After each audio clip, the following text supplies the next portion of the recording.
রাখেন। আমি আজকে আপনাদের দেখাবো আমার কাপড় ফিচার 80% মানে চেঞ্জ করা। এখানে একটা বালতি নিয়ে নিচ্ছি,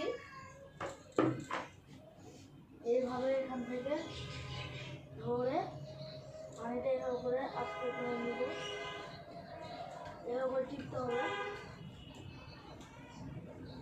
যেদিকে মাছ থাকবে না সেই দিকে দেওয়ার চেষ্টা করবেন আপনারা।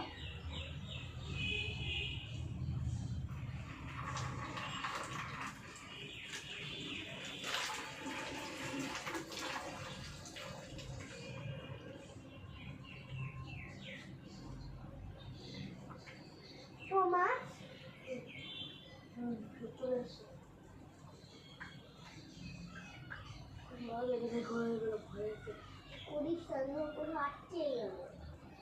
আটকাবে না, আটকাবে